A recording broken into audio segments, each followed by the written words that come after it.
Hey, what's up everyone? Welcome to Target Focused Life. My name's Steve, and today I have the Super Black Eagle 3 20 gauge. So if you're looking for a detailed and in-depth review, you've come to the right place. Let's go!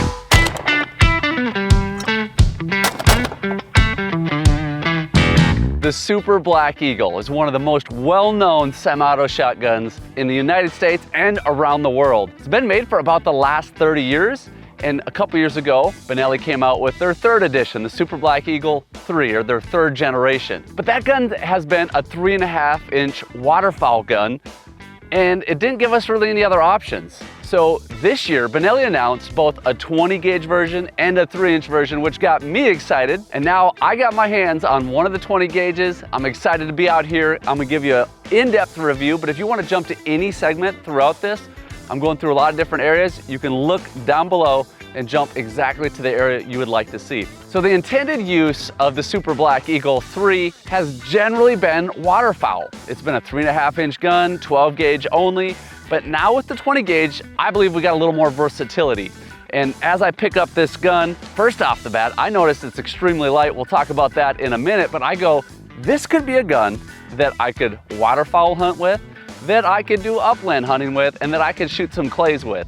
I think it brings a lot of versatility. I'm excited about this. The MSRP of the Super Black Eagle 3 20 gauge is $16.99 in the black synthetic, which is what I have here. In the camo options, it is $17.99. But as always, go check out Reed's. You'll get the best deal there, I'm sure of it. Now moving on to the specs. As mentioned, this is a 20 gauge. It's a 3-inch chamber, so you can shoot 2 3/4 or 3-inch. And it is, like all of Benelli's guns, inertia driven. Inertia is just fine, a little bit more recoil, but one thing I do wonder, especially with the sub gauges, is recoil and reliability. I'm real curious how this gun's gonna stack up, and we're gonna get to that in just a little bit. This shotgun is 5 pounds and 14 ounces. It feels really light in the hands, and it's about a pound lighter than the 12 gauge. So again, light guns sometimes have a little more recoil. That will be interesting to check out. When it comes to length, the Super Black Eagle 3 20 gauge is available either in 26 or 28 inch. I have the 28 inch model here. Length of pull on this gun is 14 3/8. Length of pull, if you don't know, is the distance from the trigger to the butt end of the gun. And you can also get different pads for it to adjust your length of pull, so you have some flexibility there. The drop at comb is 1 3/8, and the drop at the heel is 2 1/8. One thing you can't find on the manufacturer's website as far as specs is the trigger weight. So I always like to take a look at that as part of the specs. We're gonna go ahead and give this an average of 3 pulls. 4 pounds, 7.7 ounces. We'll enter that one. I like that. Let's see if we can be consistent here. 5 pounds, 6.3 ounces. Some of that can fall on me if I don't pull exactly the same way. 4 pounds, 9.4 ounces. If we look at the average, that's 4 pounds, 13.1 ounces. So under 5 pounds, I like that, but I don't want to just rely on weight to be the only factor with the trigger. I like to see how it feels. Like just a little pre-travel, not a lot, not too spongy, nice. Once it breaks, it feels nice and crisp. And then if I hold the trigger down, reset it, I want to see as I come back what it feels like to reset. I will really get to put the trigger to the test, the recoil to the test when I'm on the clock, when I'm going as fast as I can. So make sure you stay tuned to the very end, because that's when a lot of the good details come out. So let's take a quick look at what comes in the box. First of all, you're gonna open up this box. You're gonna notice that it looks really cool, which is nice when you open up a package, kind of like when you get any Apple product, it's packaged really nice. After that, I close it. I never see this again because I don't use a hard case, but it does come with the hard case. Beautiful on the inside, got your manual, got some oil, and quickly we got choke tubes. Now this does come with 2 extended choke tubes. This is the cryo choke tube system, and it also comes with 3 flush mounted chokes, cylinder, improved, modified, and full. So you got 5 chokes total. That's pretty cool. It also has some of the shims that can be used to adjust your drop and your cast. Would you like to see this as a regular thing in the shotgun reviews? What's in the box? So you can see what it comes with before you make your big purchase. Moving on to the ergonomics of this shotgun, we're looking at the feel, how it feels in the hands, the fit, the form, the function. And I'll tell you what, one thing I've always loved about the Super Black Eagle guns is that they just feel great in the hands. Now this 20 gauge is even more slender than the 12 gauge. It's a little bit smaller. It just feels great. The grip is not too small, not too big for my liking. I don't like the big chunky grips. I'd rather be on the smaller side than on the bigger side.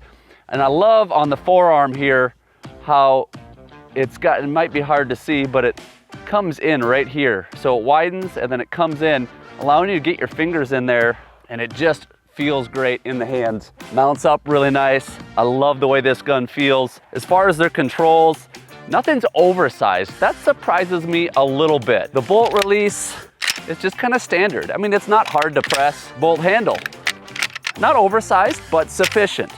The safety, crossbolt safety on the rear of the trigger guard. That's where I like it. Safety's pretty easy to press. Fairly good sized trigger guard here, allowing you to have gloves on, which I should have right now because it's kind of cold out here. Overall, I'm okay with it. I don't think the controls are anything to be overly desired, but they work. One thing Benelli has done nicely is beveled out the loading port, and they made a ramp here, so nice and easy to load this 20 gauge. Sometimes 20 gauges can kind of be a bugger to get your hands in there. I've shot a lot out of the Winchester SX4 20 gauge, and while I love that gun, super light on the recoil, it is sort of a pain to load. You can get your hands pinched. This gun, nice, beveled out, wide, has this ramp to quickly slap them in. My finger doesn't get pinched as I pull it out. Really like that. I think Benelli did a great job on that. Looking at the butt end of the shotgun, it's one of the identifying characteristics of some of the Benelli shotguns that has the chevrons in the stock. It's got this Comfort Tech cheek pad. I mean, look how squishy that is. Sometimes people put a hard rubber cheek pad on their shotguns, but this one's actually nice and soft.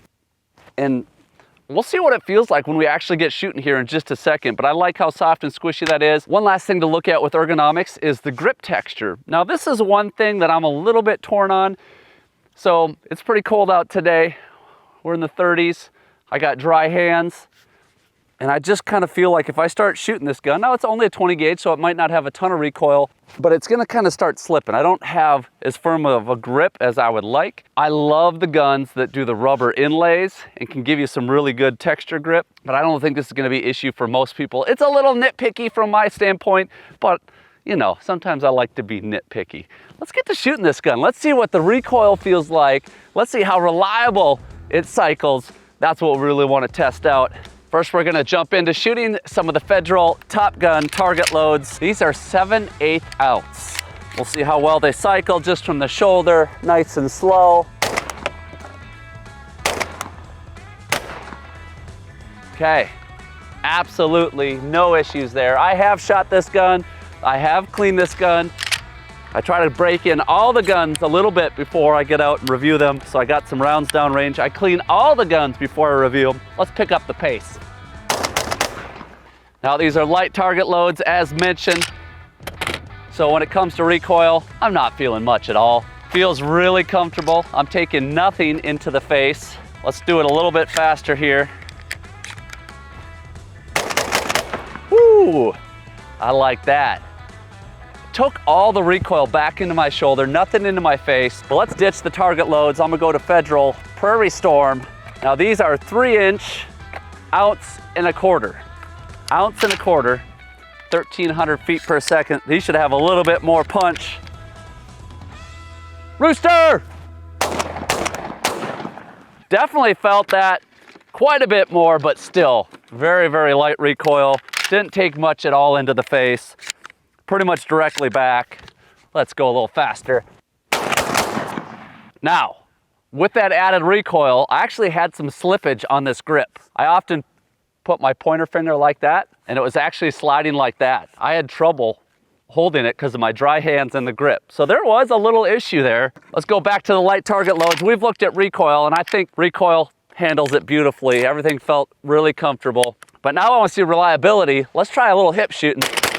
Okay, no problem there from the hip. Let's try a little over the head action.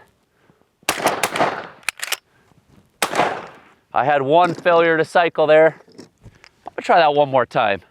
Now, I know none of y'all shoot ducks over the head, but I just like to look at, will it cycle even light target loads with the gun over the head? Again, one thing I've been super impressed with on the Benellis, especially the 3.5 inch, is how well they cycle, how reliable they actually are, because I'm not a huge fan of 3.5-inch guns for several different reasons. One of the reasons is when you get to light target loads, they don't cycle worth a darn a lot of the times. First time I ever took a Super Black Eagle 3 out and started shooting light target loads, it cycled over the head, from the hip, all the different ways you can imagine shooting a shotgun, and it did it really well. So for 3.5-inch gun, that's impressive. 20 gauge, I'm not surprised. You get to sub gauges, sometimes they do have some issues with the lighter target load, cycling upside down over the head, but you know what? At the end of the day, that doesn't really matter. The only reason I do that test is just for comparison's sake. Some guns will cycle upside down, meaning they're probably a little bit more reliable, but I don't think you're gonna have really any issues shooting this from the shoulder. And when we get to the speed shooting here in just a minute, we'll definitely put it to the test, see if it has any cycle issues from the shoulder when we go fast, when we're on the line and it matters. As many of you know, inertia is a lot simpler than gas. Less pieces, less moving parts. So in theory, breakdown should be relatively simple. Fore-end cap. Man, my hands are slow in the cold. Off. We're gonna close the bolt, pull that, the bolt handle, and look at that. The fore end, the barrel, and the top half of the receiver all come off together. That's done. Our bolt is out, and we're pretty much broken down. Now, usually, you'll see when I break down gas guns, I pull out the trigger. That's because to get into the receiver and do a good job of cleaning, you need the trigger group out, because that's really your only access point. Being that the top half of the receiver right here is connected, comes off with the barrel, we don't need to take the trigger group out necessarily to do a great cleaning. Now, if you watch my most recent cleaning video, it was on a gas gun. I would take the same approach to this gun on cleaning, but I wouldn't take out the trigger group because I can get in there with my cleaner. I can scrub a little bit out that needs to, and then I blast it all out. But since I did a cleaning video on a gas gun, would you like to see how I would clean an inertia gun? Put it in the comments down below. But that was simple, very, very easy. You can take this bolt apart a little bit further. You can pop out the firing pin, and then you pop out this pin and the bolt head can come out, and you can clean that a little bit further. But being an inertia gun, they don't get nearly as dirty as gas guns. You don't have to clean them because of carbon buildup quite as much. But here's the thing, but regardless of carbon buildup, one thing you have to consider is moisture. Is your gun getting moisture inside that would lead to rust? Is it getting a buildup of dirt or other stuff in there, foreign debris? So gas versus inertia and how often you need to clean, it does make a difference when it comes to that carbon buildup factor, but there's other factors to consider as well. When it comes to simplicity, it doesn't get much simpler than that. Very easy to take down, would be super easy to maintain. I love that about Benellis and the inertia guns, but it's time to get to some speed shooting. Let's go. This is gonna be tough. This might not be one of my fastest times because my hands are frozen. Can't feel a thing, but see what I can do. So I just looked it up. 1.34 seconds is what I shot the 12 gauge, 3.5-inch version. See if I can beat that. 1:34 is the time to beat. Smoked them. Wasn't very fast though. 1:59. My hands are so cold, guys. This is a real struggle. Hey, look at that. At least I'm consistent. A 1:59. We gotta get better. We can't leave it at that. We gotta get better. I'm not doing this gun justice right now. It can shoot fast. Boom. A 1.32. That was faster than I shot the 12 gauge. In all fairness, throughout the course of the year, as I've done these reviews, I've generally gotten faster just overall.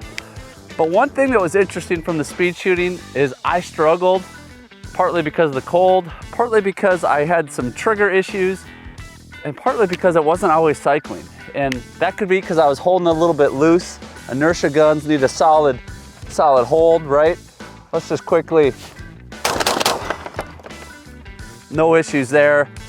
I am pretty sure that my cycling issues were probably due to, I'm throwing these quick, I'm trying to get up and do quick shots, and I might not have the tightest grip all the time, so if I'm gonna hold it loosely once, watch this. See what happened when I held it real loose?